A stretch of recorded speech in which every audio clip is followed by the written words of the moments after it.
Senator Norris has said about the need for this House to reconsider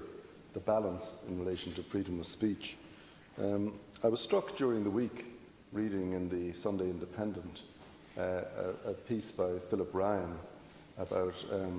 words spoken or words put up on the internet about the late Deputy Peter Matthews in relation to his death by an activist in the pro-choice movement, and struck particularly by her reply when confronted with the appalling bad manners and cruelty of the remarks that she published. She said she didn't know the family of the late Peter Matthews, and that she didn't know whether they'd read the remarks that she put on air. And he was a classmate of mine for 10 years at school, and I think that to echo what Senator Norris is saying, although I wouldn't agree with him on many points in relation to the particular issue that she disagreed with him either, he was a person who everybody in these houses will remember as a thoroughly decent and good-hearted person. And this makes me just consider the following point. Why do people risk their membership of Fine Gael's National Executive Council by putting things on the internet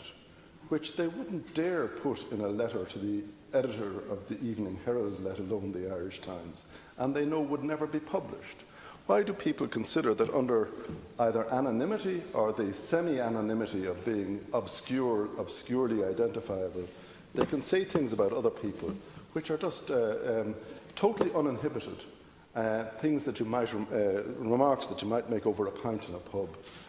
but you would certainly never wish to see in permanent form for to hurt the feelings of others. But by the same token, and to add to the point that Senator Norris made, it is remarkable too that these houses have licensed a radio service, and we have one set of radio licensees have now said that any columnist in the Irish Times cannot broadcast and cannot be invited to participate in discussion programmes on those radio stations. And I mean, we do have to ask why Denis O'Brien, who appears to be the owner of these stations and to be the originator of this ban, we do have to ask ourselves, what about that in freedom of speech? It's all very well to talk about frontline defenders and to pose as the champion of journalistic free speech when you do things like that. So, just to conclude, Cathaoirleach, I do believe that we should have a debate in this House on freedom of speech. I don't believe in the current view that somehow the social media are an occasion to be utterly disinhibited and to say anything you like about anybody regardless of the consequences. But I do believe that we must allow diversity, even mildly offensive material, to be in our media, and that we should not automatically use some kind of catechism of political correctness to determine who can and who cannot be